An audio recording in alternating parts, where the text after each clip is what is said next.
Amigo, já ouviu falar de nutrição vegetal? Dá resultado? Ora, no meu caso, não só deu resultado, como foi a solução da lavoura. Sério? Primeiro, usei só Fulan da Satis e deu 9% mais soja por hectare. E quando usei Sturge e Fulan, 29% mais soja. Ah, então me passa essa fórmula secreta aí. Não é fórmula, é Satis. A conversa que você acabou de ouvir foi baseada em resultados reais. Com Satis, você produz além da conta. Acesse satis.ind.br. Satis é nutrição vegetal que transforma.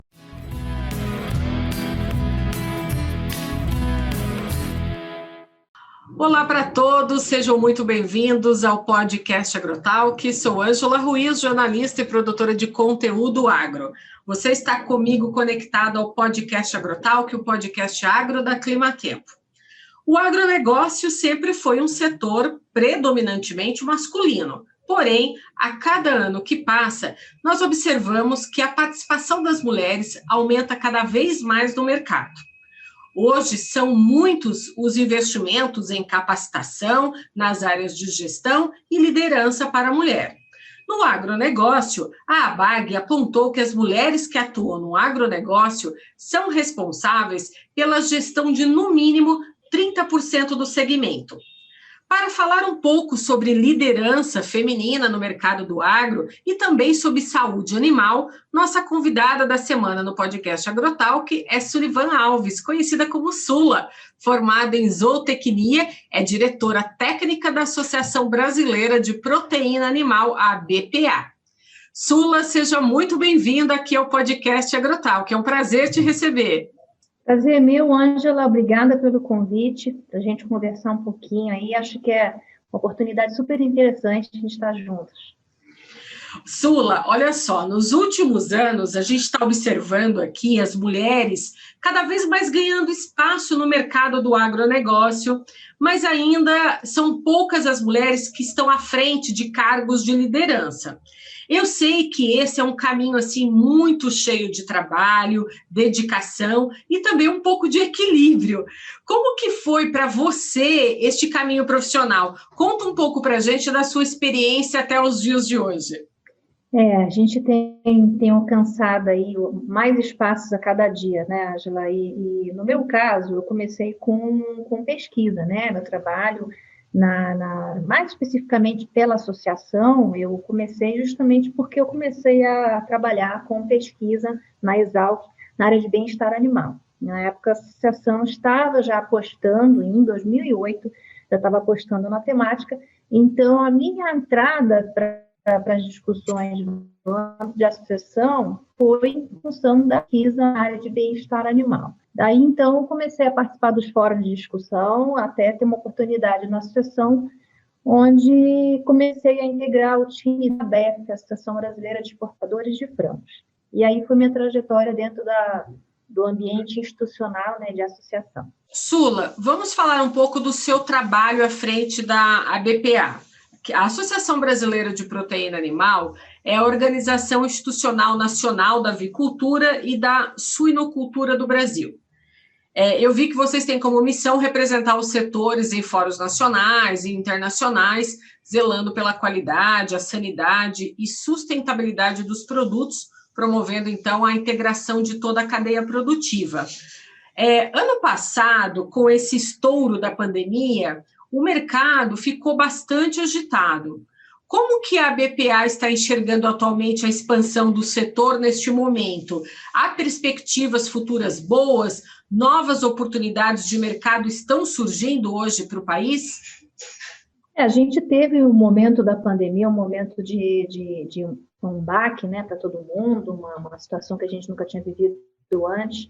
Alguns mercados, né, tiveram momentaneamente, encerraram, bloquearam as importações, e nós nos movimentamos bastante, né, para a solução dessas questões, além de internamente trabalhar todo um protocolo de prevenção, já que a gente, como atividade essencial, não podia parar, né? Então, digamos assim, não tivemos um problema, né, com relação à produção na época, continuamos, né, o trabalho e as exportações, como nunca, elas se mantiveram firmes, né? A expectativa que a gente tem, é lógico, nós estamos em mais de 150 países já com carne de frango, mais de 60 com carne de suíno, Mas nós temos o nosso trabalho de acesso ao mercado continua, né? Mercados promissores do Sudeste Asiático, que a gente continua trabalhando em busca da abertura, né? Para se inserir em mercados que são importantes, especialmente como consumidores de carne de aves e carne suína, né? Então, a pandemia ela não trouxe necessariamente nenhum grande problema, mas nos mostrou a importância da gente estar nos diversos mercados, a importância que um país como o Brasil tem como fornecedor de proteína, né? Eu sei que você e a BPA têm um olhar muito forte para a sustentabilidade. Como que está o desenvolvimento desse tema junto aos associados? Pois é, quando eu comecei a comentar, né, a respeito do meu início de carreira na associação, foi com a temática bem-estar animal. A gente, muitas vezes, quando fala de sustentabilidade, a gente vai pensar só no aspecto ambiental, né, o meio ambiente, que é, logicamente, muito relevante para um setor, né, de produção de aves e suínos, mas a sustentabilidade ele vai além das questões ambientais, né, tem aspecto social, logicamente, o econômico, e nisso a gente vem trabalhando já há um bom tempo. A temática bem-estar animal, por exemplo, é um assunto que de longa data já permeia as nossas discussões, temos acompanhado e buscado desenvolver os associados por meio de capacitação, desde 2008, como eu havia comentado, nós começamos alguns trabalhos de elaboração de protocolos, de boas práticas, palestras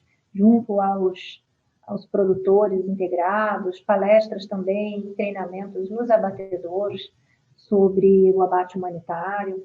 Então, esse é um dos temas, né, na área de sustentabilidade, que há muito tempo a gente vem dando suporte para o setor. Fora esse, né, vários outros, tanto do aspecto social, das relações com os integrados, a gente sempre tem linhas, né, de trabalho voltado para essas questões, a parte mesmo de saúde e bem-estar dos colaboradores, que também compõem uma das dimensões da sustentabilidade, no aspecto social, né? E o próprio econômico. Então, todas as diretorias da BPA, de certo modo, elas estão trabalhando com a sustentabilidade do setor justamente por dar condições de uma melhor produção, de uma melhor inserção, né, do nosso setor no agronegócio, né, com redução de custos, fomento para melhoria, redução de desperdício, que esse é um dos grandes trabalhos que a gente faz esse ano e o ano que passou, apesar da pandemia, Ângela, a gente conseguiu evoluir muita coisa. E quando eu digo a gente, o setor, o agro no todo, não só a associação, mas as empresas que fazem parte da associação, que nos subsidiam, estão juntos ali, e o próprio Ministério da Agricultura, né? Que às vezes a gente não considera dentro do contexto do setor, mas ele é. Tanto que esse nome maravilhoso do Ministério da Agricultura, Agropecuária e Abastecimento mostra esse compromisso.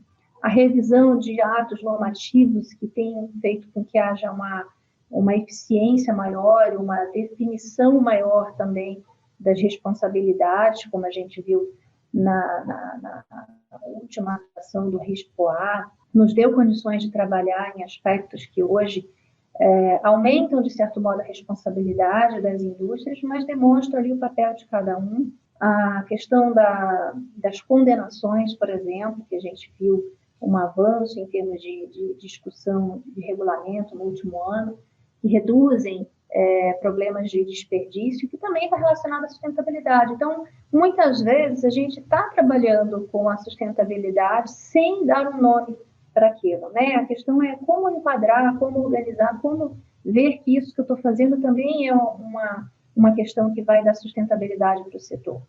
Sim, essa sustentabilidade ela começa lá no campo, né, junto do produtor rural, e ela vem caminhando também para toda a parte de indústria, logística e distribuição desse produto no mercado, não é verdade? Exatamente. Então, como comentado, a questão do alojamento dos animais e o bem-estar dos animais, ele já é um aspecto da sustentabilidade. A nutrição animal, a forma como a gente hoje utiliza os recursos.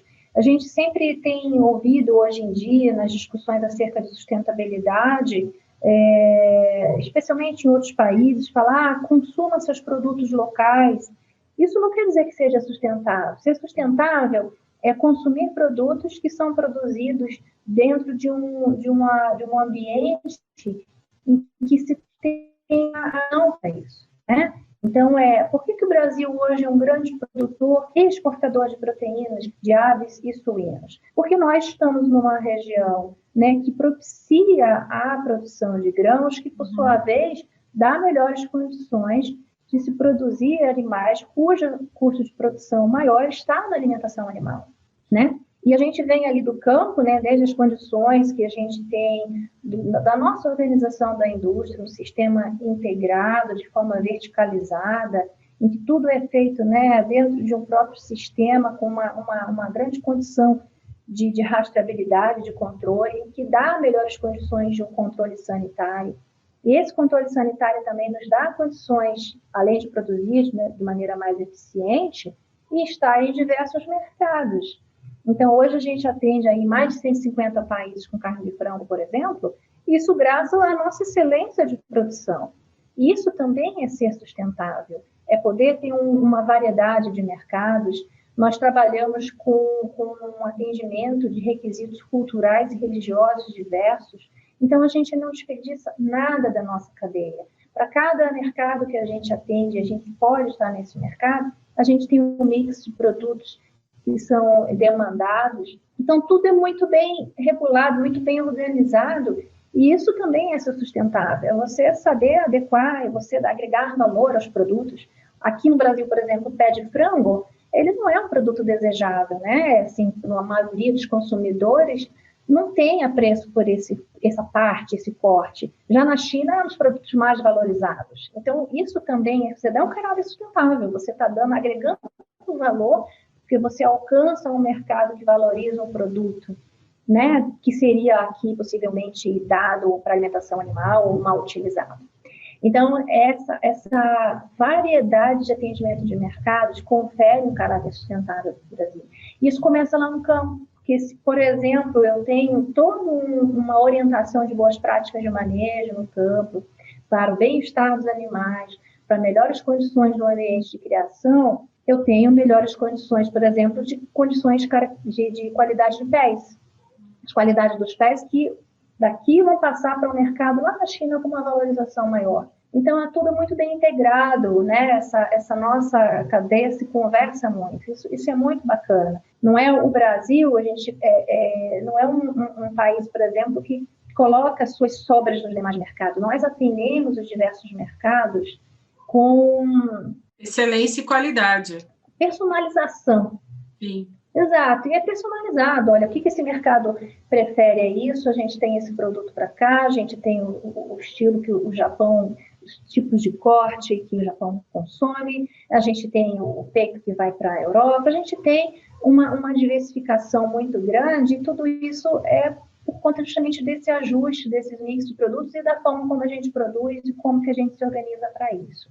Então, sim, é muito bacana de ver, se você organizar tudo isso do ponto de vista de sustentabilidade, você fala, realmente é uma atividade sustentável. Eu tenho uma cadeia integrada, eu tenho uma variedade de mercados, eu tenho objetivos que eu atendo ali com isso, e essa toda organização, quando você olha do ponto de vista de desenvolvimento sustentável, a conversa fica mais redonda, né? Lógico, tem muita coisa para a gente acertar, mas não existe, eu poderia dizer, não existe indústria mais estruturada para ser sustentável como a nossa. Sobre alimentação de qualidade hoje dentro dos Objetivos de Desenvolvimento Sustentável da Organização das Nações Unidas, como que vocês estão encaminhando essa pauta no mercado? A gente tem encaminhado essa pauta tanto internamente quanto via o Comitê Internacional de Agricultura, né, que é o IPC. Quando a gente fala de uma alimentação saudável, nutrição saudável e também a sua relação com o acesso ao alimento, que é a segurança alimentar, eles estão juntas, né? Então, a segurança alimentar, que é no sentido do acesso ao alimento, a segurança do alimento, que é no sentido de a inocuidade, né? Do cuidado da inocuidade com relação ao alimento, e a nutrição estão relacionados.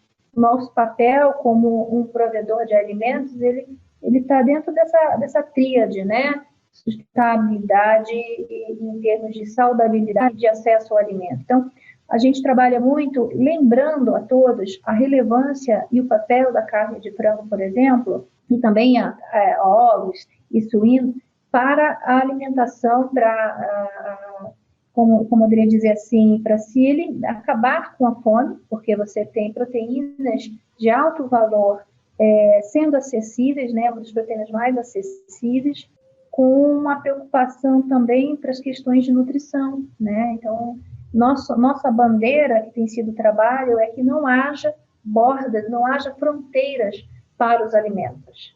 Isso é um trabalho que a BPA tem feito. Como havia comentado, da sustentabilidade, ela está vista sobre vários aspectos, e dentre eles o social e econômico, também nós termos condições de fornecer uma proteína de alta qualidade para os diferentes mercados, não só para aqueles que têm um poder socioeconômico, poder aquisitivo mais alto, mas todos têm acesso à alimentação. Então, dentro dos objetivos de desenvolvimento sustentável, que está a Fome Zero, nós nos enquadramos aí, né, em fornecer a proteína de qualidade, fazer esse produto alcançar os diversos mercados, fazer ser conhecidas as suas qualidades, o seu valor nutricional. Então, nós trabalhamos muito, não somente na questão de acesso ao mercado, mas na promoção comercial também desse produto mundialmente.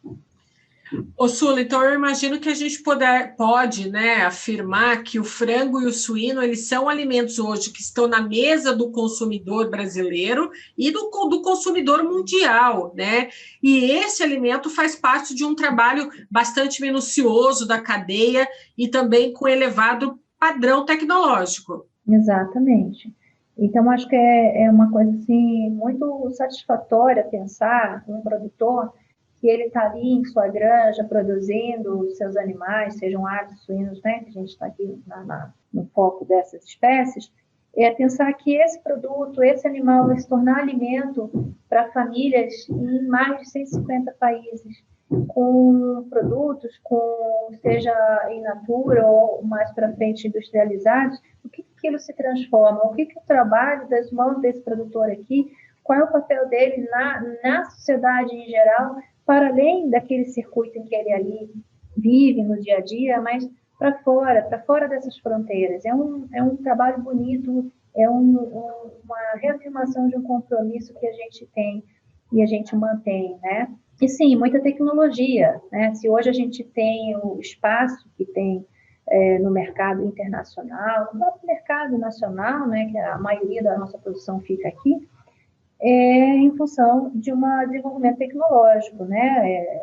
Uma série de questões, de cuidados que a gente tem, uns mais simples, outros um pouco mais complexos, mas que permitiram o desenvolvimento dessa indústria. Sula, recentemente você foi escolhida para o cargo de coordenadora do Grupo de Trabalho de Sustentabilidade e Meio Ambiente do Conselho Mundial da Avicultura. Quais serão seus desafios dentro deste grupo agora?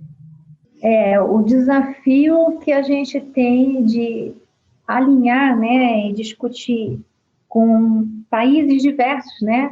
São mais de 25 países ali representados no International Pork Council. Então, é um desafio interessante, né? Que aqui a gente já tem um desafio de alinhamento setorial, imagina quando a gente envolve países diferentes.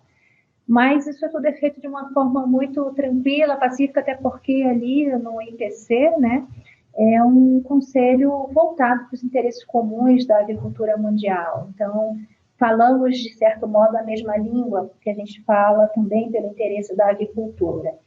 Então, mas é interessante, é algo que a gente está desenhando junto, como que o IPC pode representar a agricultura mundialmente, como que o IPC e a agricultura mundial se enquadra, né, nessas questões que a gente hoje tem discutido sobre os Objetivos de Desenvolvimento Sustentável, né, da FAO, e a gente tem trazido essa temática com bastante frequência para as discussões, como que o IPC, né, ao se comprometer com objetivamente sustentável, pode fomentar as iniciativas.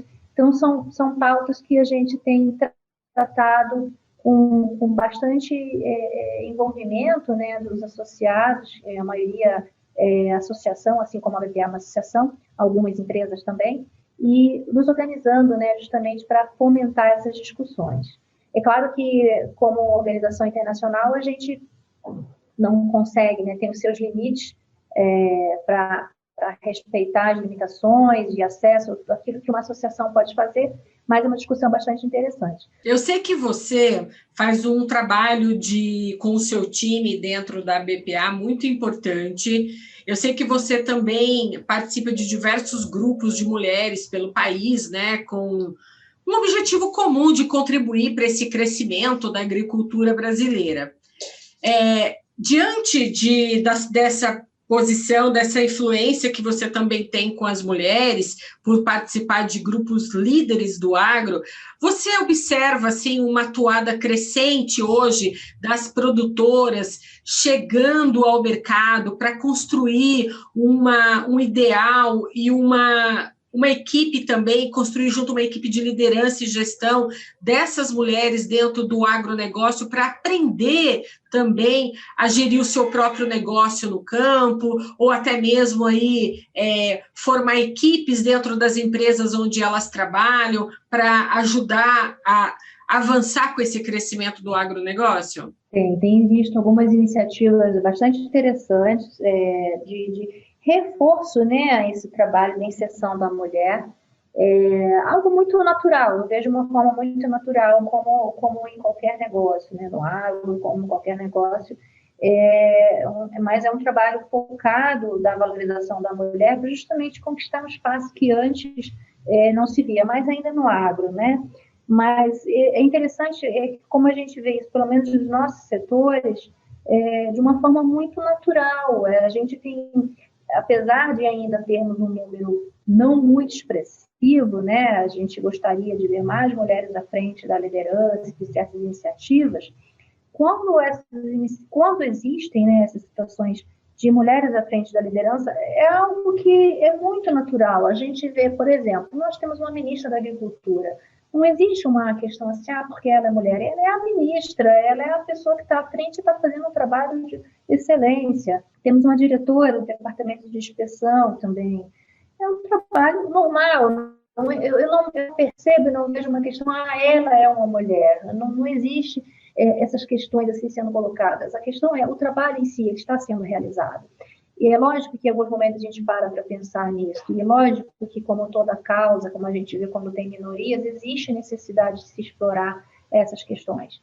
Elas têm que ser trabalhadas, elas têm que ser em algum momento discutidas. Mas eu percebo que, ao contrário do que muitas vezes se imaginava, porque o agro é uma atividade muitas vezes foi muito pensada, que era algo mais para o homem, ele abraça, eu percebo que abraça com muita tranquilidade, com muita naturalidade isso.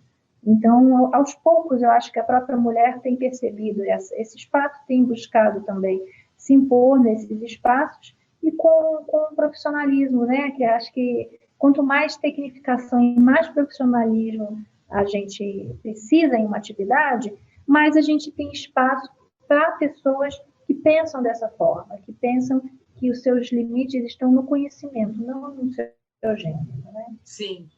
Você sabe que o podcast Agrotalk, ele é um parceiro do Congresso das Mulheres do Agronegócio. E ter sua participação aqui com a gente hoje reforça essa representatividade das mulheres na cadeia do agro. Você vê com otimismo, então, esse crescimento aí da capacitação da mulher nos próximos anos? Sim, claro, vejo e eu fico satisfeita de poder inspirar esse trabalho, né? Eu percebo o quanto que as mulheres ficam felizes de ver outras mulheres à frente de algumas iniciativas, e eu acredito bastante no potencial da mulher para lidar com negócios, porque negócios dependem de uma sensibilidade, negócios dependem, né, de conhecimento, mas não podemos negar que negócios dependem de uma sensibilidade, de feeling, de percepções, e isso nós mulheres temos de sobra. Não quero aqui enaltecer, eu sou a favor do tratamento igualitário, respeitando-se as diferenças que tem e existem, né? Nós somos diferentes em alguns aspectos, mas em termos de capacidade, qualquer profissional tem algumas atribuições diferenciadas. E a mulher, ela tem uma sensibilidade extra que é muito importante, estar ou à frente de uma liderança ou junto de uma liderança, não importa. É importante dar espaço para diferentes habilidades e nós mulheres temos bastante. E em especial para lidar com o agro, né, que envolve não somente negócios, mas um pouco de ciência. O tempo inteiro a gente está lidando com ciência no agro, né? O tempo inteiro. E isso também é algo que as mulheres costumam se dar muito bem, né? Então é muito bacana, é um casamento muito importante e eu tenho certeza que está cada vez mais demonstrando que dá certo. E como a gente sabe que tem muita mulher nos ouvindo hoje, eu queria que você falasse um pouquinho para a gente, porque inovar também é preciso. E as mulheres hoje no mercado escutam muito isso dentro das empresas, mesmo trabalhando no campo, você precisa inovar. Você precisa inovar. Como que você hoje, no mercado de trabalho, atuando, né, na associação, como que você trabalha essa questão hoje, junto com a sua equipe, de encontrar inovações, até inclusive para projetos de sustentabilidade? A gente, como associação, a gente procura sempre ouvir o setor, né? Nós trabalhamos para o setor. Então, as inovações, né, elas vêm de ideias que muitas vezes a gente não deu atenção devida, e quando você pensa que não, está aí uma coisa, um instrumento novo de trabalho, de forma de fazer. Então, pela associação, a questão da inovação, ela é mais da forma como a gente lida, como a gente otimiza, né, o nosso trabalho em prol dos associados. Buscar inovação para os associados também é algo que a gente procura fazer, mas muitas empresas estão bastante à frente, elas já estão ali buscando por conta própria, então é apenas uma forma de ouvir e dar espaço para que todos possam, né, esse é um dos papéis, inclusive, da associação, para que todos possam ter voz, né, e eu acho que ouvir as opiniões, ouvir as novas ideias. Muitas vezes a gente tem diversas empresas também trazendo propostas, querendo saber se aquilo é interessante para o setor ou não. A gente abre esse espaço também para ouvir. É por aí, dando espaço, dando acesso para aqueles que têm algo a propor, para alguém que tenha algo a trazer para agregar. É questão de dar espaço, né? E não se fechar, não fechar a cabeça. Sim. Sula, a gente está chegando aqui no final do nosso podcast Agrotalk, mas eu não posso deixar de perguntar para você, a Sula pessoa, ela também busca, assim, por tendências para o mercado, para valorizar o agro. Como que é você? Você está 100% às vezes ligada no que você está fazendo, ou você reserva um tempinho para você também? Olha que essa pergunta me pegou, hein? Eu estou o tempo inteiro ligada no que eu posso fazer e em prol, logicamente, eu tenho meu momento, né? Reservo meu momento particular como pessoa, mas eu gosto do que eu faço demais, é minha paixão. Então, as coisas acabam, de certo modo, se entrelaçando, né? Elas consigo me desligar, mas de alguma forma eles estão sempre ligados.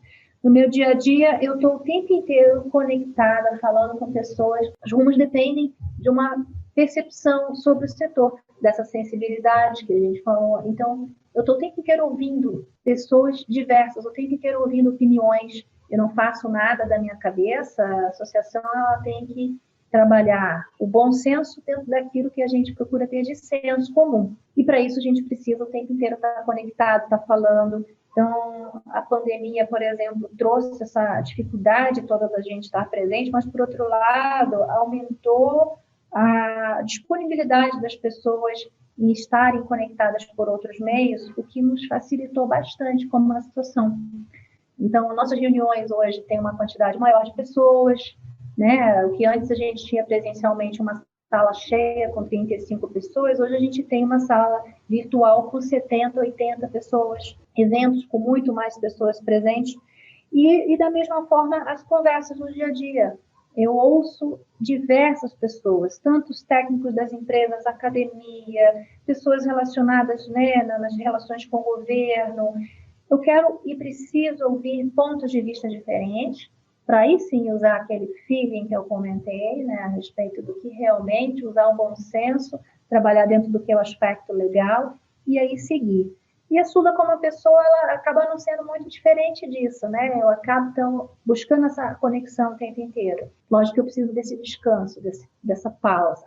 E aí eu paro para cozinhar, eu paro para pedalar, eu paro para fazer alguma coisa, sempre em contato com a natureza, mas sempre dentro daquilo que é voltado para as minhas preferências, que é a natureza, é o agro, é alguma coisa relacionada a isso. Bacana. É muito legal a gente ouvir isso de você, porque as mulheres que estão conectadas aqui comigo agora conhecem um pouquinho, né, dessas líderes que estão hoje no mercado. A gente sabe que a gente nunca faz nada sozinho, mas a gente sabe também que a gente precisa também de ter o nosso tempo, o nosso espaço, até porque a gente precisa disso para poder ter novas criatividades, para ter ideias, para ser um laboratório de ideias. A gente precisa também ter o descanso para a gente poder criar também ao longo da semana de trabalho e do dia a dia. Então, é importante saber equilibrar os dois lados, né, Sula? Muito, muito importante. Eu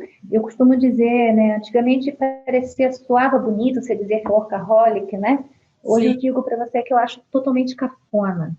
A gente tem que saber entregar as coisas e entregas, elas não dependem necessariamente por algumas atividades, né? Não depende do tempo que você está disponível, depende da qualidade. A qualidade depende de como você está bem, a cabeça está bem para produzir. Mas, às vezes, você consegue ter um insight para uma determinada coisa no final de semana ou num horário que não é horário que você está trabalhando, e às vezes no horário que você está trabalhando você não está conseguindo produzir. O importante é você ter aquela entrega, né? E respeitar, né? Que eu estava falando de ser workaholic, saber respeitar o momento que você tem que ter de lazer, o momento que você tem que reservar para estar consigo mesmo, né? Para estar com a sua família, para estar com seus amigos. Ter esse momento só, né? Com certeza. Olha, Sula, o tempo aqui passa muito rápido. A gente já chegou no final desse podcast, mas eu queria muito agradecer a sua participação, o seu tempo aqui conosco no podcast Agrotalk. Falar também para você que as nossas portas estão abertas para você voltar aqui outras vezes para contar um pouco mais para a gente sobre o que a associação está fazendo, quais são os próximos passos que vocês vão dar aí com relação à sustentabilidade. Então, fica aqui o meu convite para você retornar outras vezes. Maravilha, Ângela, com certeza eu volto com prazer.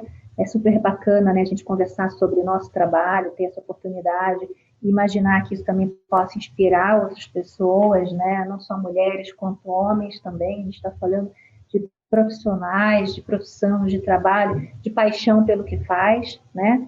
Então eu estou também à disposição para a gente conversar e falar um pouco aí dessa nossa avicultura e da suinocultura que tanto nos orgulha.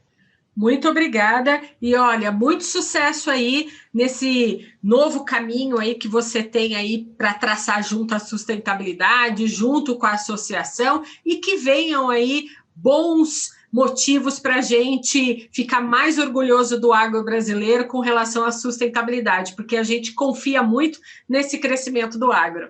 Obrigada, teremos sim, sempre teremos motivos de orgulho, pode ter certeza. Até a próxima, Sula. Até. Beijão, se cuidem. Você também. Tchau.